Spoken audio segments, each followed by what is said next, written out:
When your phone automatically records which coffee shop you visited in your pocket, how long you scrolled through short videos late at night, and even quietly packages this information and sends it to advertisers. Is this the digital era's version of a stalker? A jury at the Santa Clara County Superior Court in California delivered a resounding answer with a heavy hammer.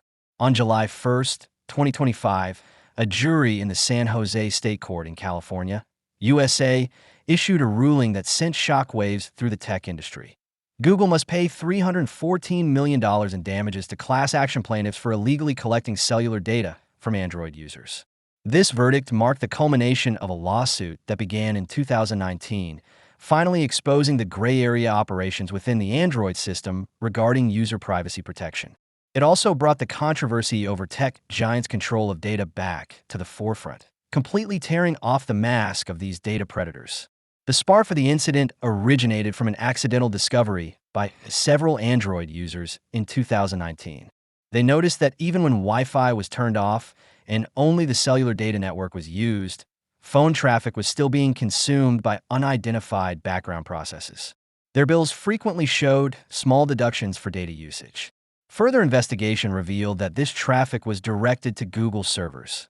Users weren't actively using it, yet they were paying for Google's data transmission. The plaintiff's legal team alleged in the lawsuit that Google modified the Android system's underlying code, causing devices to automatically transmit location information, app usage records, and other data to its servers when not connected to Wi-Fi. This data leakage not only violated users' right to know, but essentially stole the cellular data resources that users paid for. The lawsuit emphasized that Google used this data to optimize ad targeting precision and enhance map services, directly converting it into corporate commercial benefits. The trial focused on two core questions. Was the data transmission authorized by users? Was the transmission behavior reasonable? Evidence presented by the plaintiff showed that Google obscured the specific uses of cellular data with vague language in its user agreements, leaving most users unaware that data transmission continued even after turning off Wi-Fi. Technical experts testified that Android's background sync feature was deliberately designed to be enabled by default and buried deep within layers of settings menus, making it difficult for average users to disable completely. Google insisted its actions were legal.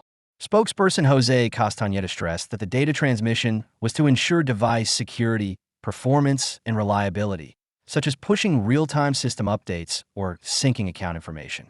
He claimed a single piece of data was equivalent to only 1% of a photo's size, having a negligible impact on users. The company also argued that users consented to the relevant terms when first activating their devices, constituting legal authorization. However, the jury ultimately ruled that Google was at fault for intentionally concealing data transmission details. Its terms of service failed to clearly differentiate between how Wi-Fi and cellular data were handled, and the settings interface was misleading, essentially depriving users of choice. This technical circumvention constituted a dual infringement of users' property rights and privacy rights. The details exposed by this lawsuit are spine-chilling. Starting in 2014, Google embedded a digital monitor into the Android system. Even if users turn off all Google services, phones would still periodically send sensitive information like device identifiers and location tracks. Imagine your brand new Android phone, fresh out of box, not even logged into an account yet, being forced into this data revelry. It's like living in a panopticon. More ironically, when Google argued, users agreed to the terms, the jury directly pierced the emperor's new clothes. Those obscure clauses hidden on page 17 of a 30-page agreement and the system-level code forcing data transmission were fundamentally two entirely different sets of rules. The compensation scheme holds intriguing numerical codes. Dividing $300 million among 14 million users means each victim gets about $15. Not even enough for a cup of trendy Silicon Valley coffee. But the truly noteworthy element is the technological shackles clause in the judgment. For the next 5 years, Google must submit quarterly data compliance reports to the California Department of Justice, much like a habitual drunk driver periodically blowing into a breathalyzer. This practice of locking tech giants into a transparency cage strikes closer to their core than fines. Consider that Alphabet, Google's parent company, reported a net profit of $34.5 billion in the first quarter of this year alone. A $300 million fine is equivalent to roughly 3 days of profit. However, the continuous exposure of its data operation black boxes could shake the foundations of its advertising business. Behind this victory lies a spreading wildfire of consumer awareness. The plaintiff's legal team cleverly sidestepped the traditional consent button tug-of-war common in privacy lawsuits. Instead, they invoked California's unfair competition law, accusing Google of creating a consent trap, like installing 2 locks on a door. The visible lock gives the illusion of control, while the hidden electronic lock remains permanently open. This innovative litigation strategy offers new ideas for global privacy protection.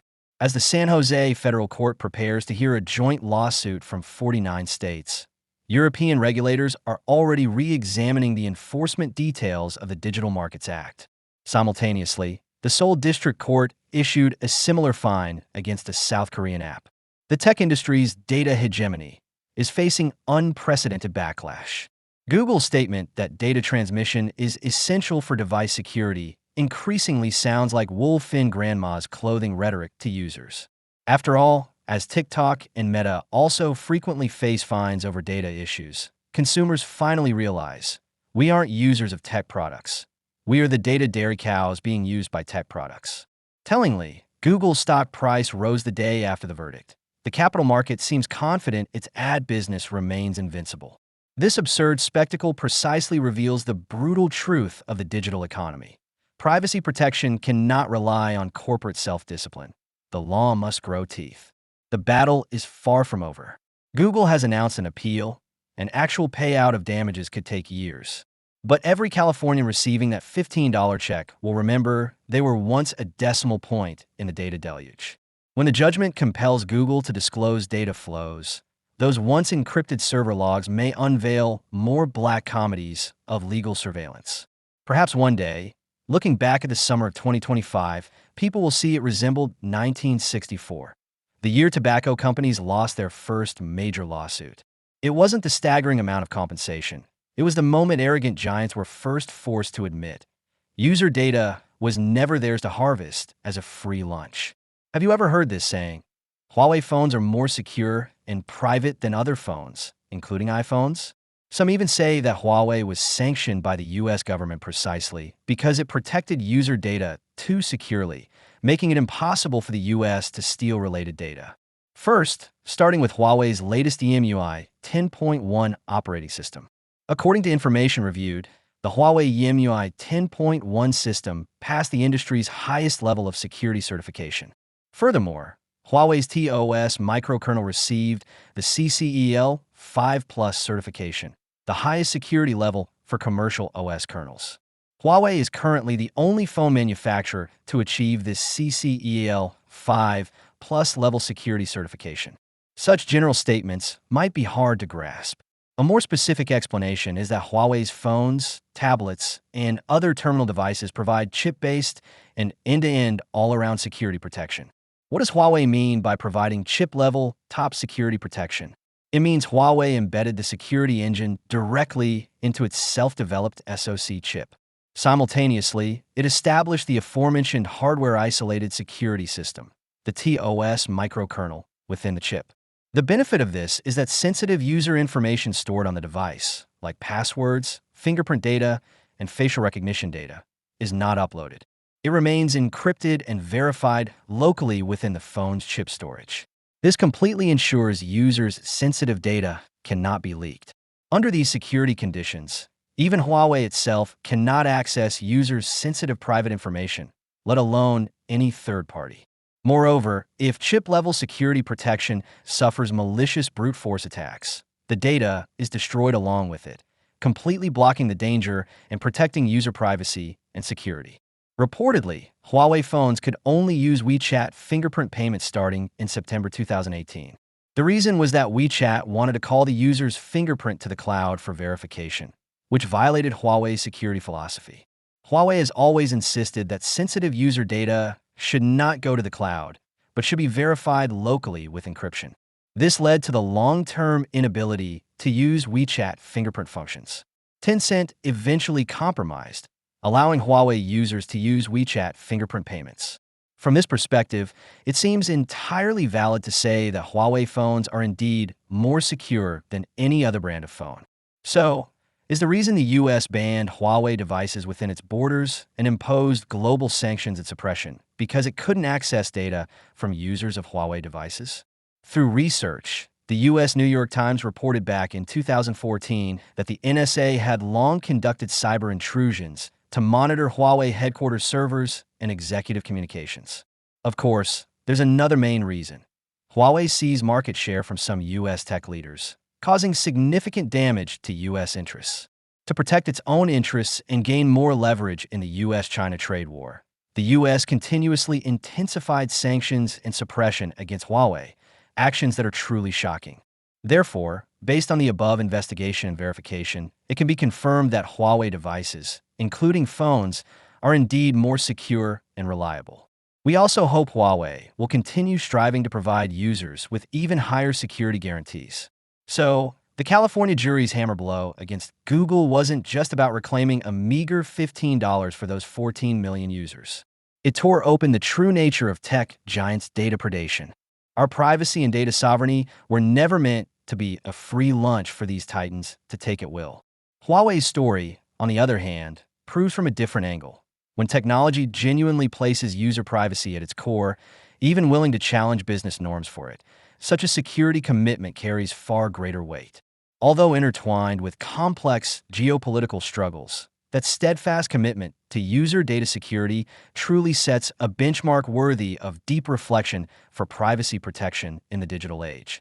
Starting today, pay attention to your privacy settings, understand where your data goes, and support businesses that truly respect users. Because every click, every authorization is a vote for the digital future you want to see. If you also care about your data security and don't want to become a transparent person, like this video to help more people see through the data games of tech giants. Subscribe to the channel so you don't miss future in-depth analyses on privacy protection and tech giant developments. Leave a comment below. What are your thoughts on this Google verdict? What privacy concerns worry you most when using your phone? Do you prioritize security when choosing a phone?